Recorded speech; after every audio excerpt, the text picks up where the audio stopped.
Salve família vascaína, sejam bem-vindos a mais um giro de notícias do nosso Vascão. Vídeo de hoje, como sempre, trazendo para você, vascaíno espalhado pelo Brasil inteiro, as últimas notícias, novidades e informações sobre tudo o que acontece no dia a dia do nosso Vascão. Vamos falar aí sobre a semana de preparação, visando o clássico do próximo sábado contra o Flamengo, né? Clássico decisivo que pode colocar o Vasco ali com um pé nas semifinais, em caso de uma vitória do Gigante da Colina, como pode também colocar o Vasco numa situação muito complicada, em caso de uma derrota para o arquirrival aí na próxima rodada. Vamos falar um pouquinho também sobre a próxima partida pela Copa do Brasil, né? O jogo teve uma mudança do local da partida, né? Inicialmente seria no Mato Grosso, agora a partida será um pouco mais próxima, aqui em Cariacica, no Espírito Santo. Então a gente vai trazer detalhes aí sobre esse jogo já na semana que vem e vamos falar muito sobre outros assuntos também de mercado da bola, porque o Vasco segue sem contratar jogador para o setor ofensivo, mesmo com as promessas do presidente Pedrinho, né, que iria trazer 2 ou 3 jogadores aí nas próximas semanas. O Vasco segue sem o seu atacante titular e outros aí para composição de elenco e corre risco de perder mais jogadores, porque ontem tivemos a informação que o Cruzeiro fez uma proposta muito boa pela contratação do zagueiro João Vitor. Pois é, zagueiro titular do Vasco que pode estar de saída do clube, né? O clima do João Vitor aí não está muito legal, né? Discutiu com os torcedores na última partida, então a gente vai falar muito sobre isso. Vamos também trazer o nosso especialista aqui em mercado da bola, Carlos Berbet, que vai trazer novidades aí sobre contratações, vai se aprofundar aí nas negociações que o Vasco tem nesse momento e também vamos falar sobre outros assuntos importantes aí no decorrer do nosso vídeo de hoje. Então, já convido você a assistir o vídeo até o final. Se você ainda não é inscrito no canal, né, tem muita gente, mas muita gente que assiste aqui aos nossos vídeos todos os dias e, cara, por algum motivo esquece de se inscrever. Então, não seja você essa pessoa, né? Dá uma paradinha no vídeo,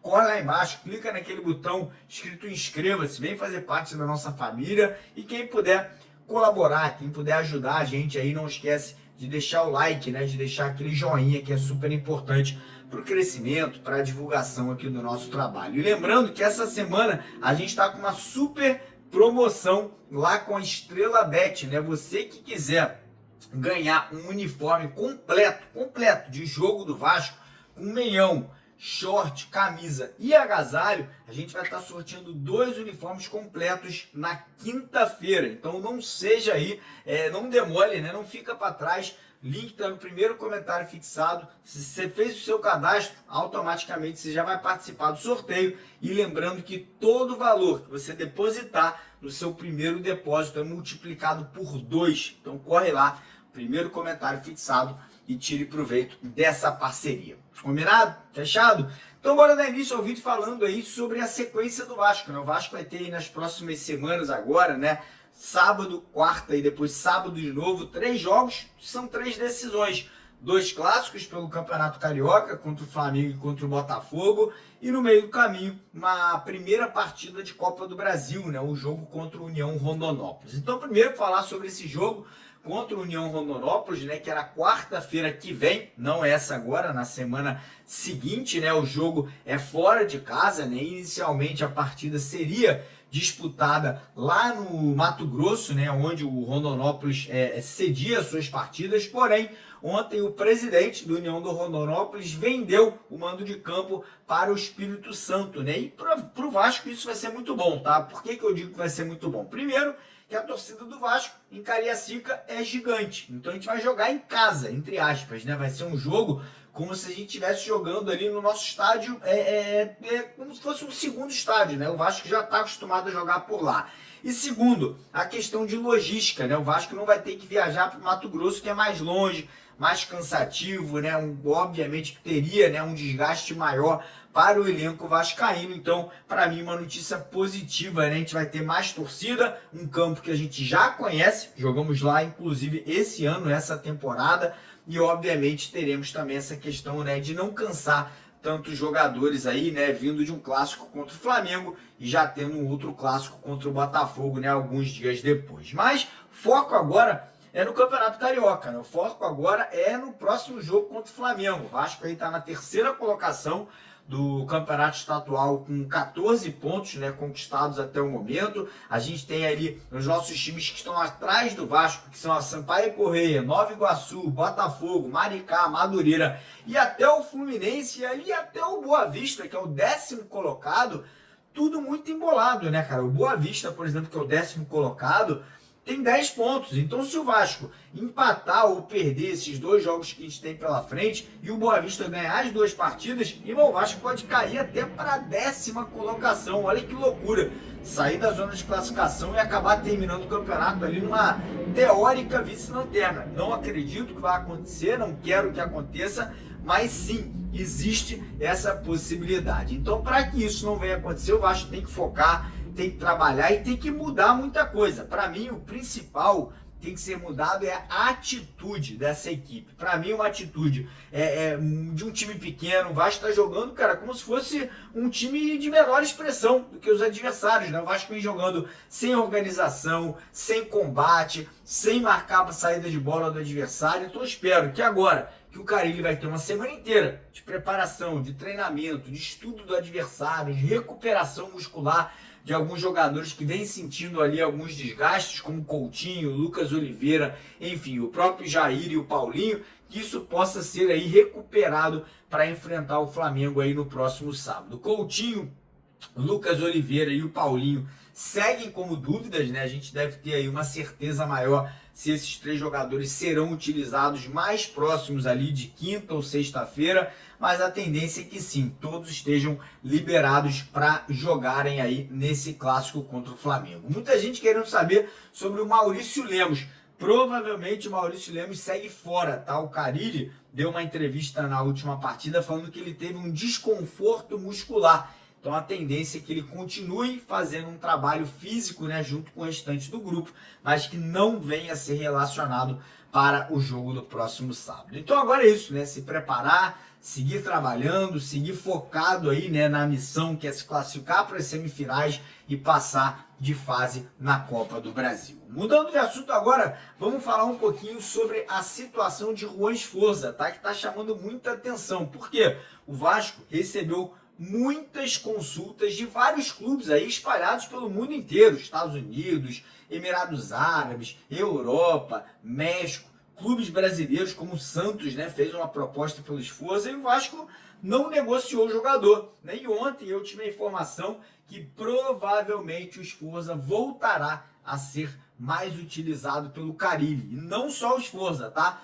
Provavelmente, além do Sforza, o Capasso também. Então, os dois jogadores argentinos aí devem ganhar oportunidades aí nas próximas partidas, né? O meio-campo do Vasco ficou evidente nos últimos jogos que teve uma queda de rendimento, né? Uma queda de intensidade muito grande. Então, o Sforza pode ganhar espaço ali, né? Brigando com o Jair, com o Paulinho, com o Tietê e com o próprio Hugo Moura. E o Capasso na zaga, né? A zaga nos últimos 3 jogos foi muito mal, o Vasco errou muito, o João Vitor e o Lucas Oliveira ali realmente tiveram erros muito infantis, erro de marcação, erro de posicionamento, e o Capasso, que ano passado fez uma grande temporada no Paraguai, né, foi eleito o melhor zagueiro do Campeonato Paraguaio, voltou para o Vasco. A ideia é que ele fosse negociado, acabou não acontecendo, então a tendência é que o Carille, a partir já do jogo contra o Flamengo nesse sábado, volte a relacionar o atleta. E falando agora em jogadores do sistema defensivo, né? Ontem à noite nós tivemos a confirmação aí que o Cruzeiro fez uma proposta para comprar o zagueiro João Vitor do Vasco. Aí você vai falar, pô, Mário, então tem que vender. Se a proposta é boa, tem que vender. E o mais interessante é que quem está tentando tirar o João Vitor do Vasco é o mesmo cara que trouxe o João Vitor pro Vasco, que é o Alexandre Matos, né? Que hoje é o diretor de futebol da equipe cruzeirense, né? Parece que o Cruzeiro fez uma proposta muito tentadora, um salário, por exemplo, maior do que o João Vitor recebe atualmente no Vasco, um tempo de contrato mais longo do que ele tem com o Vasco nesse momento, porém, o Vasco parece que não quer a liberação do jogador, né? Parece que o Pedrinho tá com medo de perder o João Vitor e não conseguir recuperar, né, fazer uma recomposição de um zagueiro à altura do João aí nesse momento, nessa primeira janela de transferência. Então, um impasse aí nesse momento, né? O João Vitor, que na última partida agora, desse final de semana, brigou com a torcida na saída do jogo, né? Discutiu lá, parece que com acho que alguns torcedores de alguma torcida organizada. Eu não consegui ainda me aprofundar sobre isso, mas houve uma discussão. Até tem um vídeo aqui dessa briga, não vou colocar aqui, obviamente, para não gerar nenhum tipo de atrito. Esse vídeo tá lá nas nossas redes sociais, no Instagram, no Twitter e também no TikTok. Quem quiser, corre lá para poder assistir. Mais uma situação aí delicada, né? Porque parece que o jogador gostou da proposta, tá interessado em possivelmente sair do Vasco, porém, o Vasco aí não vai aceitar negociá-lo com facilidade. Então hoje a gente deve ter mais algumas novidades em relação a toda essa situação aí da saída do jogador. E aí agora a gente vai entrar no assunto mercado da bola, porque hoje é dia 12 de fevereiro. Faltam aí 14 dias para a janela de transferências se encerrar, para fechar. O Vasco não vai poder mais contratar jogador até o início do Campeonato Brasileiro. E, cara, a situação tá ficando desesperadora, porque o Pedrinho, sexta-feira passada, ele deu uma entrevista e prometeu pro torcedor vascaíno que iam chegar ali 3 jogadores, que iam chegar 3 atacantes, né? O Pedrinho confirmou, ó, vai chegar jogador, tá confirmado, não precisam ficar assustados, a gente vai contratar no mínimo 2 ou 3 atacantes. E até agora nada, cara. O Vasco segue tendo problemas. Ontem tivemos a informação que o Rony, negociação está estagnada. Parece que a situação do Garré, que o Berbet vai se aprofundar daqui a pouco um pouco mais, também não está tão simples assim. Então a gente realmente está muito preocupado e com um sinal de alerta muito ligado nesse momento. E quem vai se aprofundar agora um pouco mais é o nosso especialista, o jornalista Carlos Berbet. Vai falar um pouco aí sobre essas situações de negociações e contratações. E depois do Berbet, quem vai falar também aqui com a gente no canal é o nosso estagiário Thiago Corrêa. Beleza, galera? Então, ó, deixa o like no vídeo, se inscreva no canal e vai lá, Berbet, vai lá, Thiagão, tamo junto.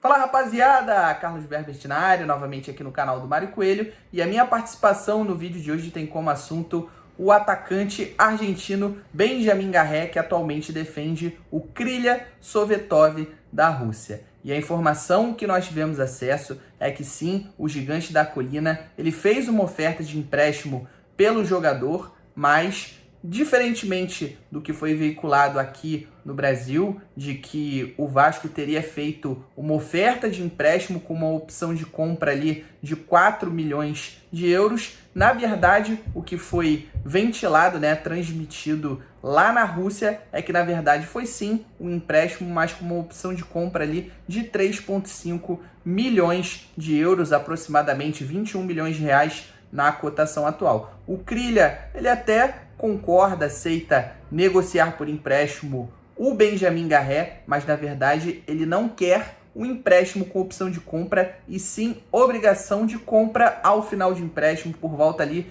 de 4,5 milhões de euros, aproximadamente 27 milhões de reais na cotação atual. Assim, tem alguns pontos ali que podem atrapalhar esta negociação, obviamente, mas também que podem ajudá-la. O ponto negativo é que o Krylia Sovetov ele está em uma crise absurda. Isso porque eles estão sendo acusados de participarem de um escândalo de envolvimento de suborno com árbitros, né? Inclusive tendo um rombo gigantesco dentro do clube. E aí acabou causando um efeito dominó dentro do clube.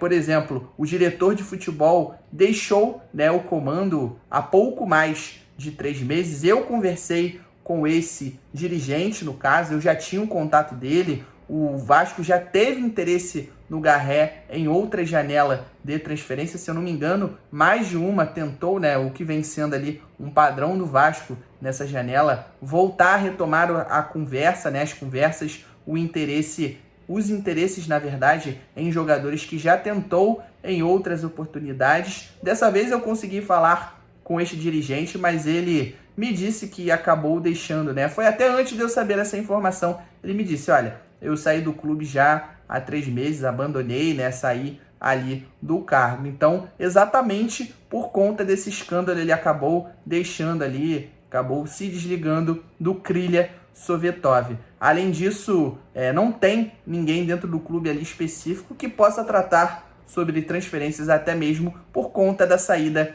desse dirigente. E aí o clube está nessa crise, né? Não se tem ali uma definição do que vai acontecer. Claro que ele vai ser investigado e corre sim o risco, por exemplo, de rebaixamento para a segunda divisão. Mas atualmente o Krylia Sovetov está sim, no caso, na 10ª colocação do campeonato russo, está distante ali da zona de rebaixamento, no caso, que vai até a 16ª colocação, mas claro, se sofrer algumas graves punições, né, se realmente o julgamento entender que o clube é culpado, realmente teve envolvimento nesse escândalo, sim, pode ser punido com o rebaixamento. E aí o clube, por exemplo, não tem muito dinheiro em caixa para contratar, pelo que eu fui apurar, conversar com alguns colegas jornalistas lá da Rússia. Então, assim, isso pode ser até um empecilho, inclusive uma dificuldade, né? Olha, não vamos nos desfazer e tal de determinados jogadores porque a gente não tem dinheiro em caixa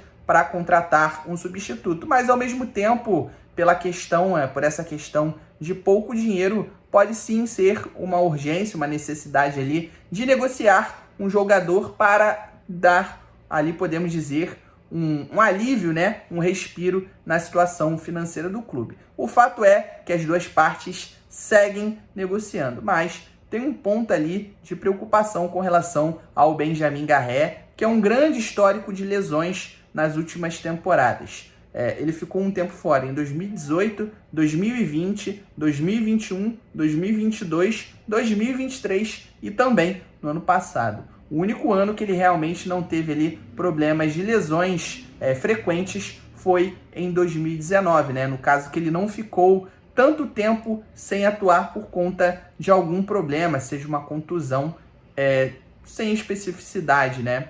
Foi um histórico, assim, podemos dizer. Vou até pedir para o Mário deixar aí para vocês, né, que foi um levantamento feito pelo nosso querido amigo Garoni. Mas queria saber de você, torcedor vascaíno. O Garré, ele se encaixa no perfil de contratação de maior carência, podemos dizer assim, né, para a ponta esquerda, no caso do Vasco, para as pontas, né, no caso do Vasco da Gama. O Garré, ele preferencialmente atua pelo lado esquerdo, que vem sendo o principal alvo ali, onde o Vasco vem fazendo seus principais tentativas, né, de principais investimentos. Com, no caso, o Brian Rodrigues junto ao América do México, o Bruma também junto ao Braga de Portugal, mas acabou não tendo sucesso. Mas queria saber de você, torcedor vascaíno. Você conhece o Benjamin Garré? Ele tem um currículo interessante, né? Fez a base praticamente toda no Manchester City, mas atualmente está no Krylia Sovetov. Então, queria saber de você, torcedor vascaíno. Conhece o Benjamin Garré? Aprova?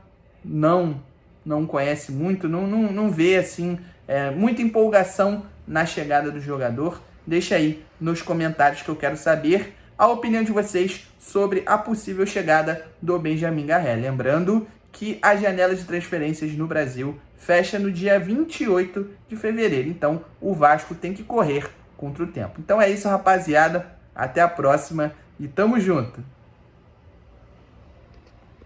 Salve, salve, torcida vascaína. E aí, como é que vocês estão? Tudo certo?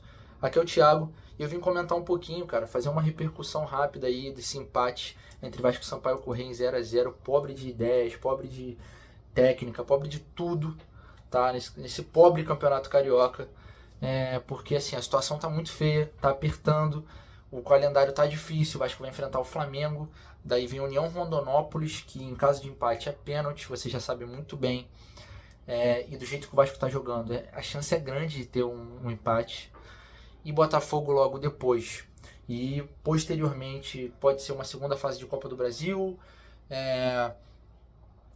Semifinais de Campeonato Carioca também, algo que está ali caso aconteça. Então assim, essas partidas são fundamentais para a sequência do Vasco ainda esse ano, beleza? Cara, quero saber de você, torcedor, o que você está achando do trabalho do Carille até aqui, cara? De verdade mesmo. O que você acha? Que a culpa é mais da diretoria? Faltam peças? Ele poderia se virar com o que está tendo? Assim, eu acho que é tudo muito questionável, tudo muito relativo. Eu acho que contra times pequenos, por exemplo, ontem o Vasco fez uma partida extremamente pobre, independente da ausência de pontas. Eu sei que é um ponto importante, tem que cobrar da diretoria, tem mesmo. A diretoria está fazendo um trabalho, na minha opinião, começou muito mal. O trabalho de mercado da diretoria vem sendo muito ruim, na minha opinião. Mas assim, eu acho que contra clubes assim, de menor investimento, de menor técnica, cara, tinha que ser uma coisa que, mesmo com essas peças, você tinha que naturalmente se impor a esses adversários, certo?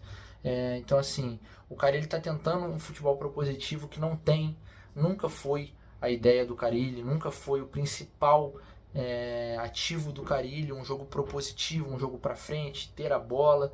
Então, assim, o Vasco está tentando fazer algo que parece que não está dentro do seu alcance, entendeu? E vai ser muito difícil também contra times propositivos, porque aí você pensa, tá bom, o Carille tá entrando na sua característica, vai jogar um jogo mais reativo, contra-ataque, mas aí sim, com qual velocidade?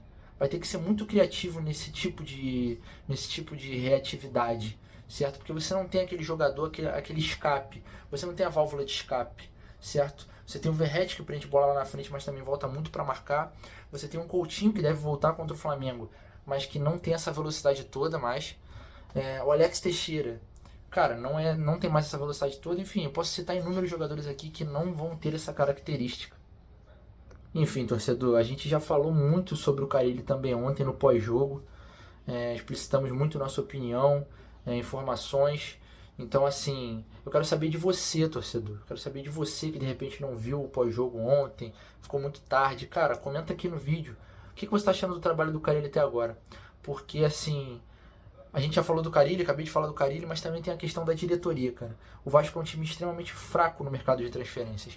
E além de fraco financeiramente, não tem a criatividade necessária para se impor de uma forma diferente no mercado, tá certo?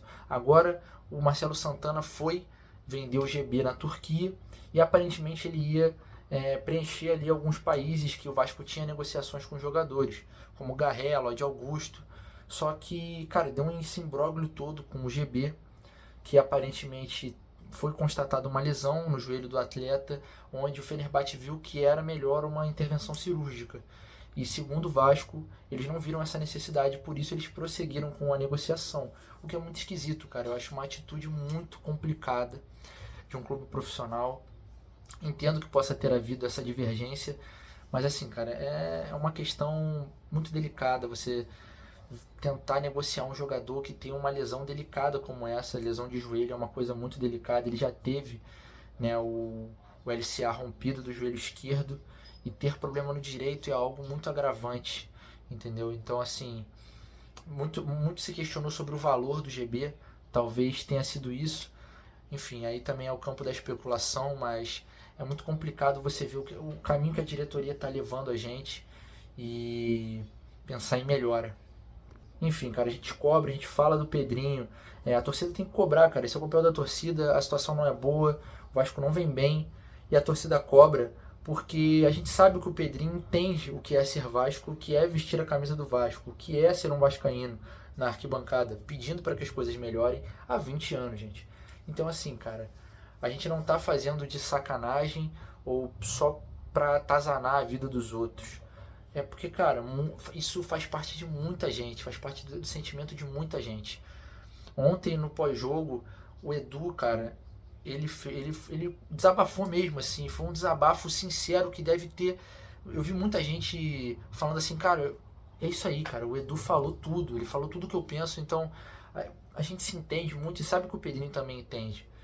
Só que as coisas não estão acontecendo, cara. As coisas não estão acontecendo e no final do dia as coisas precisam acontecer para que a gente melhore, tá certo? Então, enfim, quero saber o que você acha da diretoria e do Carille, torcedor, nesse momento agora. Eu quero saber nesse momento. O que você acha dele? Crítica, elogio, seja lá o que for. Conta aqui nos comentários pra gente, tá certo? Valeu, até a próxima.